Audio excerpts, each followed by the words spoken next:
Hi friend, welcome to my YouTube channel वेवरेंट academy. आज हम आप लोगों के सामने केमिकल रिएक्शन एंड इक्वेशन का पार्ट 2 वीडियो लेके आए हैं, जिसमें हम लोग समझेंगे केमिकल इक्वेशन को। यदि हम केमिकल इक्वेशन की बात करें तो हम इस तरह से समझ सकते हैं, इनको इंट्रोड्यूस किए हैं। A chemical reaction can be represent by chemical equation. It involves usage of symbols of substance for reactant and product with mention of physical state. तो फिजिकल स्टेट क्या है, इसको यदि हम समझना चाहे तो हम इस तरह से समझ सकते हैं। फिजिकल स्टेट को हम 4 टाइप में आपके सामने बांटे हुए हैं।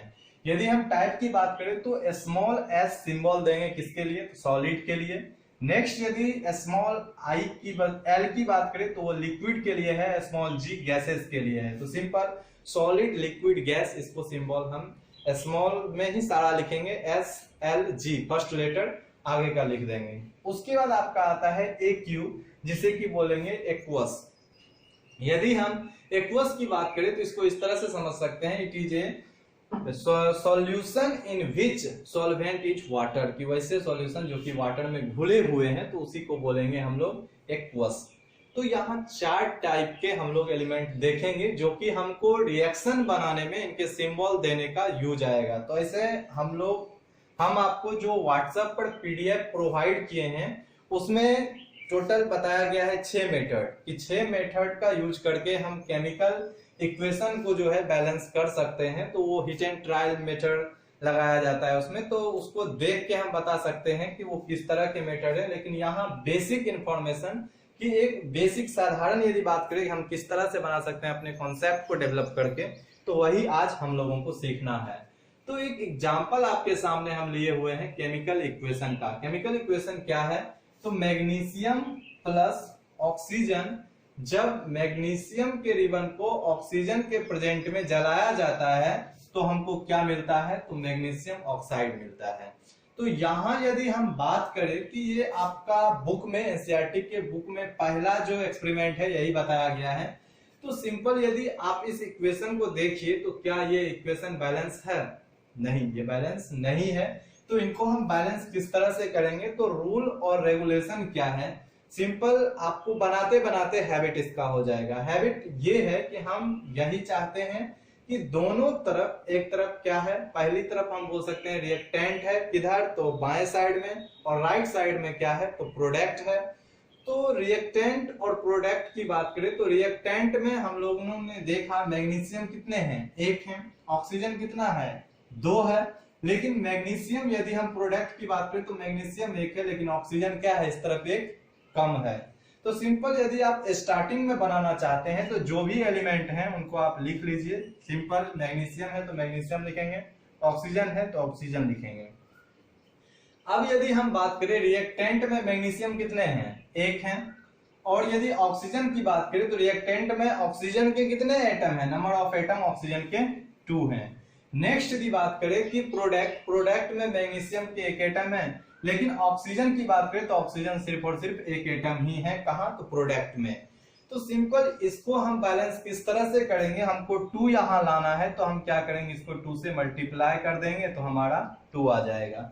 तो सिंपल यहाँ आप 2 किसमें कीजिएगा, सिर्फ ऑक्सीजन में, नहीं भाई, ऑक्सीजन में नहीं होता है। इसको हम फिर से एक बार फ्रेश से लिखेंगे, magnesium plus oxygen equal to MgO।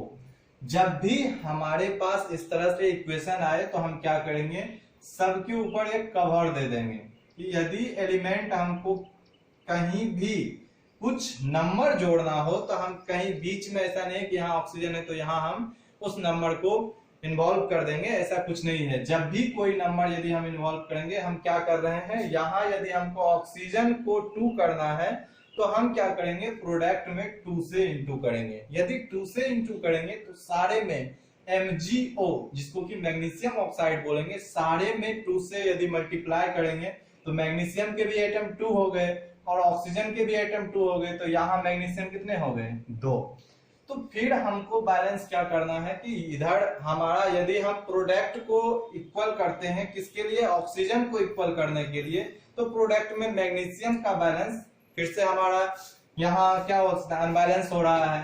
तो इसके लिए हम क्या करेंगे, तो हम फिर से रिएक्टेंट में 2 से मल्टीप्लाई कर देंगे तो रिएक्टेंट भी हमारा 2 हो जाएगा। तो इस तरह से हम जो है इक्वेशन को बैलेंस कर सकते हैं। किसी को यदि हम फ्रेश से लिखना चाहे तो हम इस तरह से लिखेंगे 2mg plus O2 equal to 2mgO यानी ऑक्सीजन।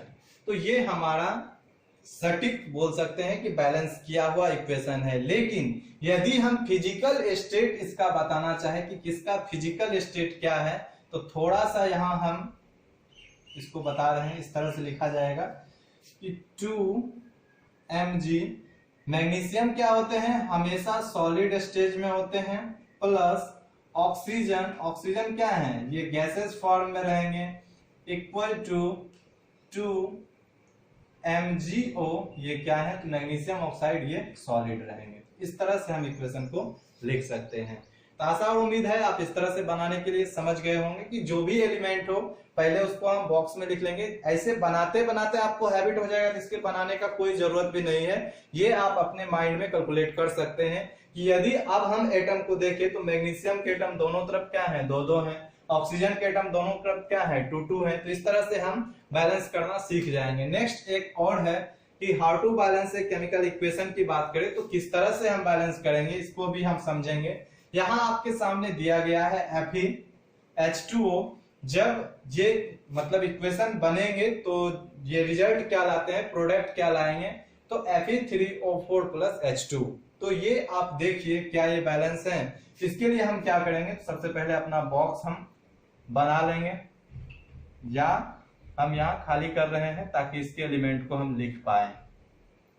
सबसे फर्स्ट में यदि हम बात करें तो एलिमेंट कितने हैं हमारे पास, Fe आयरन है, H2 हाइड्रोजन है और ऑक्सीजन है। तो जो जो एलिमेंट है उसको लिख लेंगे, Fe, H और O। 3 एलिमेंट हमारे सामने है, इधर भी 3 एलिमेंट का ही यूज हुआ है।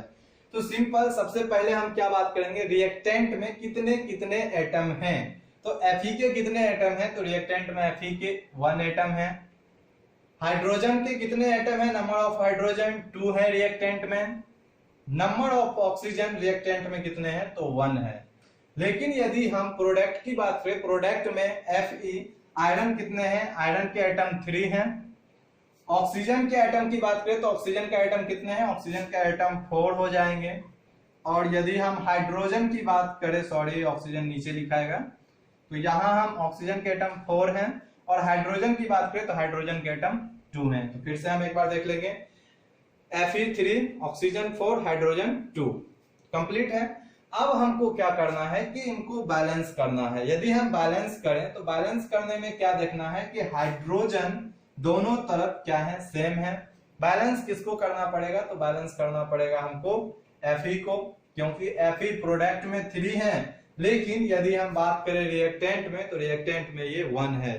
तो इसके लिए हम क्या करेंगे, तो रिएक्टेंट में हम 3 से मल्टीप्लाई कर देंगे तो 3 आ गया रिजल्ट। तो पहले ही ऊपर में हम सीखे हुए हैं कि पूरे होल वैल्यू में हम 3 से मल्टीप्लाई करेंगे तो 3 Fe कितना हो जाएगा, ये 3 कर दिए हम Fe, या इसको भी हम सिंबल देके यहाँ घेर देते हैं 3।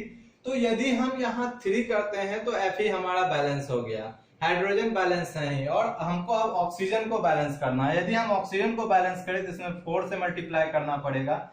यदि हम 4 से मल्टीप्लाई करते हैं तो फिर से होल वैल्यू में ही हमको 4 से मल्टीप्लाई करना पड़ेगा। तो यदि हम होल वैल्यू में 4 से मल्टीप्लाई करते हैं तो हमारे सामने रिएक्टेंट में हाइड्रोजन कितने हो गए, हाइड्रोजन 4 से मल्टीप्लाई करेंगे तो ये हो गए 8। तो हमको फिर से हाइड्रोजन को क्या करना है, बैलेंस करना है। तो उस तरफ भी हम क्या करेंगे, इसको 4 से मल्टीप्लाई कर सकते हैं ताकि प्रोडक्ट में हमारा हाइड्रोजन 8 हो जाए, तो 8H2O। तो इस तरह से हम देखें कि हमारा ये रिएक्शन जो है ये क्या हो गए, इक्वल हो गए कि Fe आयरन भी 3 रिएक्टेंट में भी 3 है, प्रोडक्ट में भी 3 है। हाइड्रोजन रिएक्टेंट में भी 8 है और प्रोडक्ट में भी 8 है। ऑक्सीजन रिएक्टेंट में भी 4 है और प्रोडक्ट में भी 4 है। तो यदि इसी को आपको लिखने के लिए कहा जाए तो आप इस तरह से लिख सकते हैं इसको, 3Fe, ये आयरन है तो किस फॉर्म में रहेंगे, तो ये सॉलिड फॉर्म में रहेंगे, प्लस 4H2O, H2O किसको बोलेंगे, तो वाटर को बोलेंगे, जो कि लिक्विड फॉर्म में रहेंगे, इक्वल टू क्या बनेगा ये, तो Fe3O4 ये भी सॉलिड फॉर्म में रहेंगे, प्लस 8H2 जो कि गैसेस फॉर्म में है। तो इस तरह से हम इस रिएक्शन को लिख सकते हैं जो कि पूरी तरह से बैलेंस हो गया है। तो ये आपके प्रैक्टिस पे है, आप जितना प्रैक्टिस कीजिएगा, अपने बुक को उठाइए, बुक में रिएक्शन को देखिए, या नहीं तो लैंग्वेज ऑफ केमिस्ट्री की बुक आती है जिसमें कि आपको बहुत सारे जो है रिएक्शन को या बोल सकते हैं केमिकल इक्वेशन को बैलेंस करने के लिए दिखाया गया है। तो आप जितना प्रैक्टिस कर पाइएगा, ऐसे हम पीडीएफ प्रोवाइड किए हुए हैं आप लोगों को व्हाट्सएप ग्रुप पे। मेरा व्हाट्सएप नंबर है 9122969151। इस पे यदि आप हमको मैसेज कीजिए तो हम आपको पीडीएफ प्रोवाइड कर देंगे, और पीडीएफ में आपको इक्वेशन दिया हुआ है, इक्वेशन को बैलेंस करके आप बताइए कि आपसे बैलेंस हो पा रहा है या नहीं हो पा रहा है। और बाकी आपको ये रफली डायग्राम बना के करना है, और धीरे धीरे बनाते बनाते आपका खुद कॉन्सेप्ट डेवलप हो जाएगा, और इस फिगर को बनाने का आपका जरूरत नहीं पड़ेगा, आपका ये इक्वेशन ऑटोमेटिक बैलेंस हो जाएगा। तो ये आपके प्रैक्टिस पे डिपेंड करता है। और कुछ स्टूडेंट थे जिनका ये डिमांड था कि गूगल मीट पे सर वीडियो कॉलिंग के तरह आप क्लास लीजिए। तो सिंपल देखिए, कुछ प्रॉब्लम हमारे साथ भी है। हमारे साथ प्रॉब्लम ये है कि अभी हम घर पे हैं, और घर पे एक तरह से इंस्टीट्यूट टाइप का माहौल क्रिएट नहीं हो पाता है, क्योंकि हम वीडियो ही बनाते हैं तो बहुत बार वीडियो को कट पेस्ट करना पड़ जाता है, क्योंकि कुछ डिस्टरबेंस होते हैं तो उनको काटना पड़ता है। तो सिंपल हम कोशिश यही करेंगे, आइडिया बहुत अच्छा था, हम कोशिश यही करेंगे कि वीक में 1 या 2 डेज हम कोशिश करेंगे कि आपके सामने 30 मिनट के लिए आए, और उसमें जो टॉपिक हम पढ़ा दिए हैं, जैसे चैप्टर 6 हम आप लोगों को कंप्लीट पढ़ाए हुए हैं यूट्यूब पे, तो उससे रिलेटेड हम आप लोगों से ऑब्जेक्टिव सवाल पूछ पाए। तो एक एक करके आप लोग जवाब देते रहिएगा। तो इस तरह से हम कोशिश करेंगे कि वीक में 1 या 2 डेज आप लोगों के सामने वीडियो कॉन्फ्रेंस में, जैसे गूगल मीट ऐप है उनके द्वारा हम आप लोगों से जुड़ पाए। बाकी यूट्यूब पे आपका वीडियो रेगुलर रहेगा, और व्हाट्सएप ग्रुप पे आप मैसेज कर सकते हैं। यदि आपको कोई प्रॉब्लम समझने में हो तो आप मैसेज करके बेहिचक हमसे पूछ सकते हैं। Thanks for watching this video.